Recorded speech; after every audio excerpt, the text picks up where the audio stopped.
Բարև ձեզ սիրելի հայրենակիցներ, այսօր արդեն մայիսի 15-ն է, ու այս հաղորդման ընթացքում մի քանի կարևոր հարց ենք քննարկելու, որոնք վերաբերում են թե Հայաստանին եւ թե միջազգային կարևոր իրադարձություններին։ Այսօր այստեղ եմ ընտրել վերնագիրը մայիսի 15-ի կարևոր իրադարձությունները, շատ անգամ դժվար է ընտրել կարևոր վերնագիր, քանի որ միանգամից մի քանի կարևոր հարցեր են քննարկում եւ շատերի մոտ տպավորություն է ստեղծում, ովքեր որ նայում են YouTube-ով, թե մենք կոնկրետ մեկ հարց ենք քննարկում, բայց մենք քննարկում ենք բազմաթիվ հարցեր։ Տեսնենք թե ինչպես կլինի արձագանքը դիտումների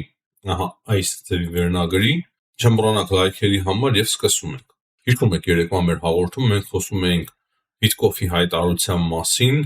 Հայաստանի եւ Ադրբեջանի մասով, որ կողմերը մոտ են խաղաղության եւ Ամերիկայի Միացյալ Նահանգները շարունակելու է ջանքեր գործադրել եւ նա խոսել էր նաեւ Աբրահամի համաձայնագրից։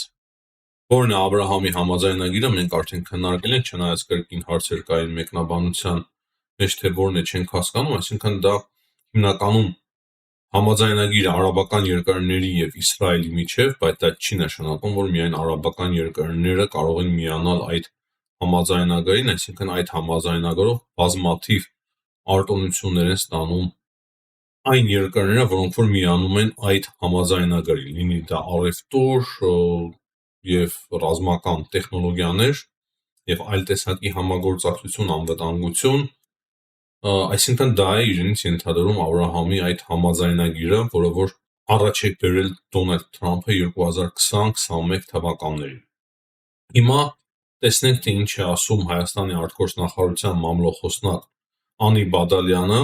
Նա ասում է, որ Ամերիկայի Միացյալ Նահանգների հետ կողմերը քննարկում են ինչպես ռազմավարական հարաբերությունների ընթացքը, այնպես էլ նախաձեռնությունները, որոնք որ կարող են նպաստել տարածաշրջանում խաղաղության։ Այս հայտարարությունից ինչ ենք մենք հասկանում։ Փորձենք բացել այս հայտարարությունը։ Լավ որ ռազմավարական հարաբերությունների մասին խոսք կա, այսինքն Հայաստանը քննարկում է այդ շրջանակներում իր հարաբերությունները Ամերիկայի Միացյալ Նահանգների հետ։ Դա արդեն կարծում եմ կայացած փաստ է, բազմիցս խոսելու անդրադարձել ենք այս հարցին, որ նախաձեռնությունը ինչ որ միտեղ նաև վերջում անցել է Դոնալդ Թրամփի ադմինիստրացիային, եւ դա էր պատճառը, որ նախորդ ադմինիստրացիան Ամերիկայի Միացյալ Նահանգների կնքեց Հայաստանի հետ ռազմավարական հարաբերությունների այդ փաստաթուղթը։ Թրամփն էլ իր ապրիլ 24-յան ուղերձում հիշում էր ռազմավարական հարաբերությունների մասին Հայաստանի եւ Ամերիկայի Միացյալ Նահանգների միջեւ։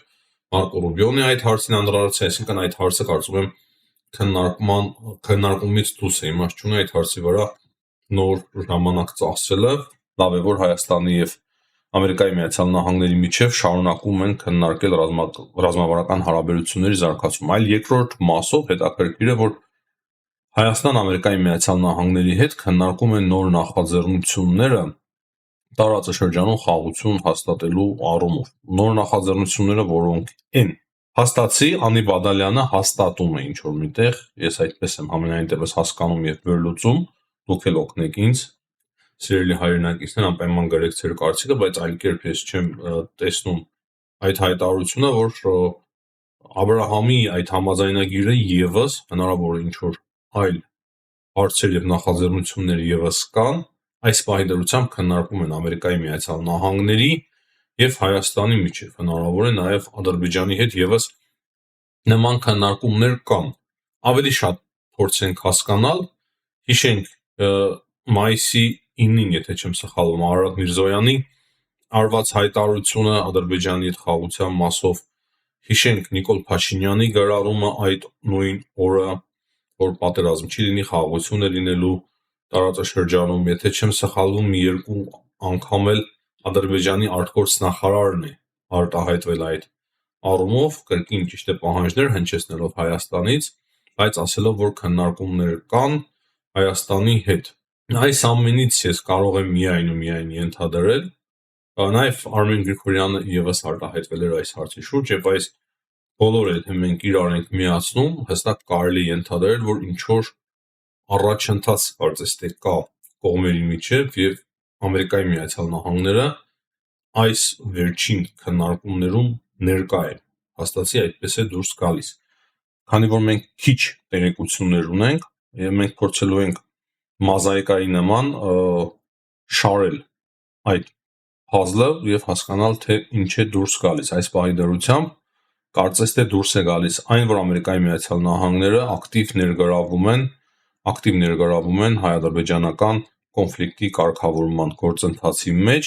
եւ նոր առաջարկություններ են անում, նոր նախաձեռնություններով են հանդես գալիս, որոնց շրջանակում է նաեւ Աբրահամի այդ համաձայնագիրը։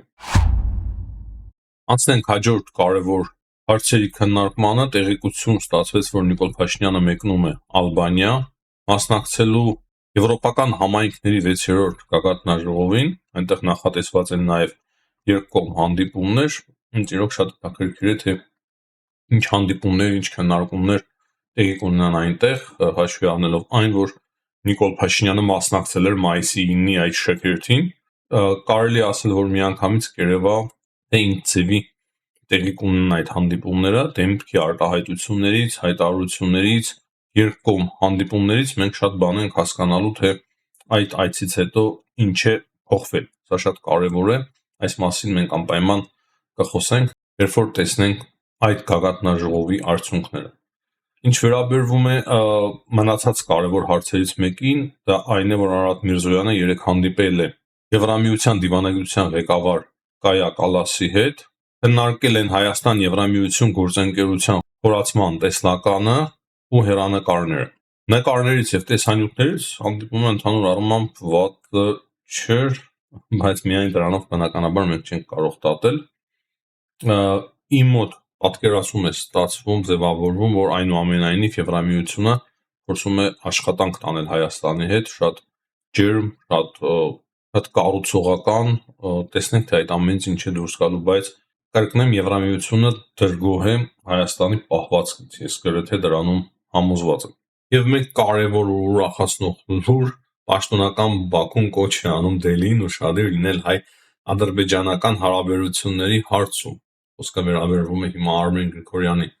այցին Հնդկաստան եւ պաշտոնական Դելիին փաստացի Ադրբեջանը զգուշացնում է, որ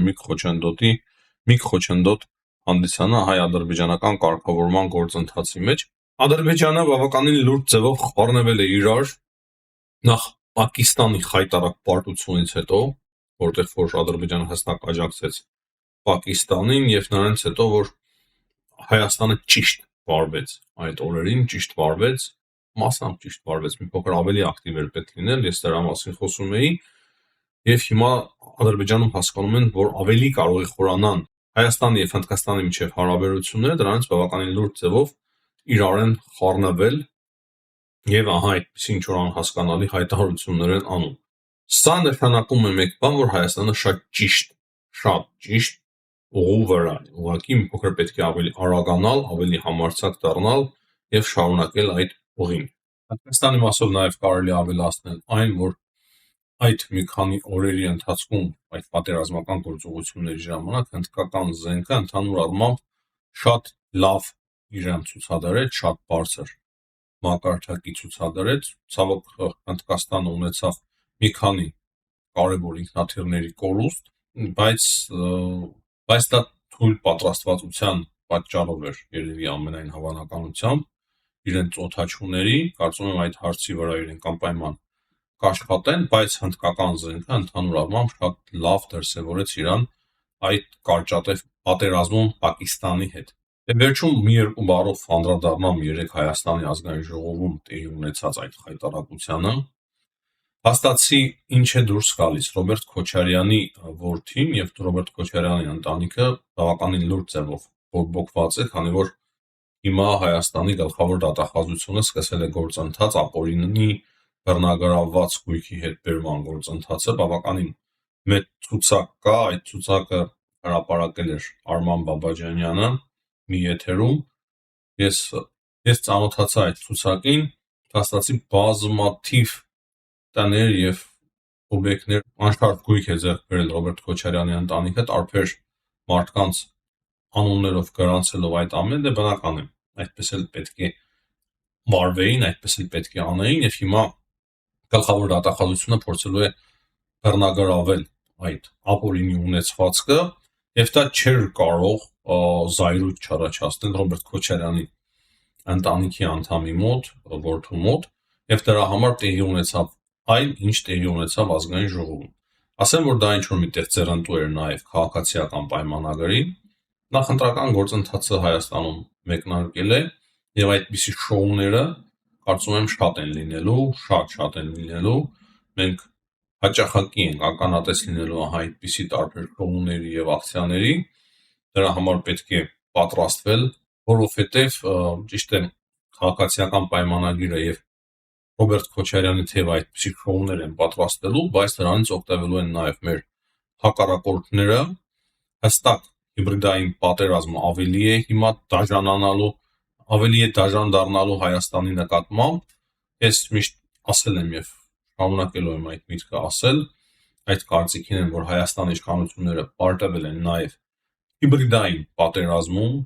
բավականին լուրջ ձևի ուղեղների լվացում է տեղի ունեցել Հայաստանի Հանրապետության մեջ քաղաքացիների, ճիշտ է շատերը չեն աջակցում Ռոբերտ Քոչարյանին, բայց այնուամենայնիվ աջակցելով գնում եւ աջակցում են, ասացի այդպես է ստացվում։ Եվ Հայաստանի իշխանությունները պարտվել են այս հիբրիդային պատերազմում։ Պարզ է, իրենց սխալ նաեւ քայլերի անգործության հետևանքով։ Հիմա չափազանց կարևոր է հասկանալ, թե ինչ է կատարվելու մոտակա ամիսների ընթացքում։ Ճիշտ է, դա ձեռնտու է, ինչպես արդեն նշեցի, ՔՊ-ին, բայց նույն ժամանակ այդ խաղը բավականին մեծ եւ լուրջ վտանգ է ստեղծում Հայաստանի Հանրապետության անկախության համար եւս։ Դրա համար չափազանց կոն պետք է մենք լինենք սիրելի հայրենակիցներ եւ հավասարակշռված մոտեցում պետք է ցուցաբերենք այն գործընթացներին, որոնք որ հիմա տեղի են ունենալու Հայաստանի Հանրապետության մեջ։ Հիմա ասենք միջազգային կարևոր հարցերի քննարկմանը, հիմնական հարցը գիտեք։ Այսօր Ստամբուլում տեղի ունենալիք այդ հանդիպումն է, որի որ նախաձեռնողը դարձավ Վլադիմիր Պուտինը, եւ արդեն պաշտոնապես վերջնական պարզ դարձավ, որ Վլադիմիր Պուտինը չի այցելելու Ստամբուլ։ Այս մասին մի քանի օր է խոսում եմ, ասում է, որ Վլադիմիր Պուտինը չի այցելելու Ստամբուլ, շատ քիչ է հավանականությունը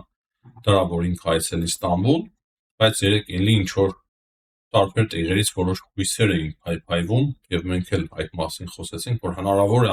այնուամենայնիվ մեկնի նա Ստամբուլ, բայց նույն ժամանակ ասում է, որ քիչ հավանական է, այդպես էլ եղավ, Վլադիմիր Պուտինը չի մեկնելու Ստամբուլ։ Անձամբ իմ տպավորությունով կիսվեմ, այնքան է փակվել Վլադիմիր Պուտինը իրականությունից եւ այնքան դուրս չի եկել իր երկրից, որ շատ դժվար է իրան հիմա միանգամից մեկնել Ստամբուլ եւ այն էլ հանդիպել Վլադիմիր Զելենսկիի հետ։ Չեմ ասում, որ Վլադիմիր Զելենսկին շատ հեշտ էր հանդիպել Վլադիմիր Պուտինի հետ, բայց փաստացի պարզվում է, որ Վլադիմիր Զելենսկին կարողացավ հաղթահարել ինքն իրեն, բայց Վլադիմիր Պուտինը չկարողացավ հաղթահարել ինքն իրեն եւ ինքը հրաժարվեց մեկնել Ստամբուլ։ Դրա մասին է նաեւ խոսում այն, որ Վլադիմիր Պուտինը վերջերս շատ վախկոտ է դարձել, նույնիսկ կորոնավիրուսից, մարդկանց հետ է խուսափում հանդիպել, այսինքն այդ ամենը մեզ հուշում էր հստակ, որ Վլադիմիր Պուտինը չի գնալու հանդիպման եւ Վլադիմիր Պուտինը սկսել է վերջերս իրեն պահել ավելի ու ավելի շատ, ավելի ու ավելի մոտ բռնապետների հոգեբանության պահվածքին, այսինքն նրանք մեկուսանում են, փակվում են եւ դրանով իրենք ավելի ու ավելի դաժան են դառնում։ Փաստացի դա է տեղի ունենում Վլադիմիր Պուտինի մոտ, այն շքերթի մասին արիք չխոսենք, որտեղ որ ինքը իր տան մեջ կարողանում է ընդունել տարբեր հյուրերի, դա լրիվ ուրիշ է, բայց կարծում եմ դա եւս արդեն իր համար բավականին դժվար է դարձել հոգեբանորեն։ Եվ այդ պատվիրակության կազմից պարզ է դառնում, որ այդ պատվիրակության կազմի մեջ կան ուժայիններ, Ուկրաինայի պաշտպանության նախարարը, Ռուսաստանի պաշտպանության նախարարի տեղակալն է, թե գլխավոր շտաբի տեղակալը, մի խոսքով կան նաև ուժային կառույցների ներկայացուցիչներ, ինչից կարելի է ենթադրել, որ հնարավոր է այդ բանակցություններում ուղղակի ինչ-որ պայմանավորվածություններ ձեռք բերվեն գերիների փոխանակման հարցով, ինչ-որ հումանիտար հարցերի շուրջ, բայց չեմ կարծում, որ ինչ-որ հրադադարի որոշում կայացվի, նույնիսկ Լավրովը չի լինելու այդ կազմում, ինչի մասին է խոսքը։ Չնայած որ կարող են ինչու՞ չէ դուրս գալ բանակցությունների ընթացքում զանգահարել Վլադիմիր Պուտինին, ինչ-որ կոպիտ ասած դաբրոներ ստանան եւ ինչ-որ հրադադար հաստատեն ինչ-որ մի քանի օրով, չեմ կարող ասել 30 օրով դժվար, բայց այդ կազմից հստակ կարելի է ընդհանրել, որ նման բան տեղի չի ունենա։ ՆԱՏՕ-ի գլխավոր քարտուղար Մարկ Ռուտեն էլ հայտարարել է, որ այս 14 օրերը լավ հնարավորություն են, լավ պատուհան են հնարավորությունների, որպեսզի պատերազմը դադար առնի Ուկրաինայի եւ Ռուսաստանի միջեւ։ Անկեղծ ասած, այդքան էլ լավատես չեմ, չգիտեմ որտեղից իրենց այդքան լավատեսություն արդեն 3 ամիս է փորձում են մեզ բոլորիս համոզել Ամերիկայի Միացյալ Նահանգները, օրինակի համար, որ այդ պատերազմը ավարտվելու է, Վլադիմիր Պուտինը խաղաղություն է ուզում, ահա շատ մոտ ենք, մինչև Զատիկ կավարտվի եւ հիմա Զատիկն էլ անցավ, մայիսի 9-ն էլ անցավ, բայց մինչև օրս ոչ մի խաղաղություն էլ չի հաստատվել Ուկրաինայի եւ Ռուսաստանի միջեւ։ Եվ ահա այս պայմաններում շատ կարևոր հայտարարություններ է անում Գերմանիայի նոր կանցլեր Ֆրիդրիխ Մերցը, ասում է, որ Գերմանիայի բանակը Եվրոպայում ամենաուժեղներից եւ ամենամարտունակներից մեկը պետք է դառնա։ Հաստացի երկրորդ համաշխարհային պատերազմից հետո Գերմանիան փորձում է կրկին լուրջ ձևով գործոն դառնալ ռազմական իմաստով, ռազմաքաղաքական իմաստով, փորձելու է ամրապնդել իր բանակը, վերակառուցելու իր բանակը եւ դարձնելու իր բանակը Եվրոպայում ամենաուժեղներից մեկը, եթե ոչ ամենաուժեղը։ Սա հետաքրքիր, շատ հետաքրքիր փոփոխություն է Գերմանիայի քաղաքականության մեջ։ Այս պահի դրությամբ այսքանը, սիրելի հայրենակիցներ, հետևենք իրադարձությունների զարգացմանը, տեսնենք այսօր ինչ բանակցություններ կլինեն Ստամբուլում, շատ մեծ հույսեր չեմ կապում արդեն այդ բանակցությունների հետ, նույնիսկ արդեն էլ չասենք, նախկինում էլ շատ մեծ հույսեր չէի կապում, բայց հիմա կազմին ծանոթանալով հստակ կարող եմ ասել, որ մեծ ակնկալիքներ չկան այդ բանակցություններից, չնայած որ այնքան PR-վեցին այդ բանակցությունները, թե Վլադիմիր Պուտինի կողմից, թե Զելենսկի եւ թե Թրամփի, տեսնենք ամեն դեպքում, բայց մեծ հույսեր չկան։ Հաջողություն եմ ցանկանում բոլորին, ցտեսություն, կհանդիպենք։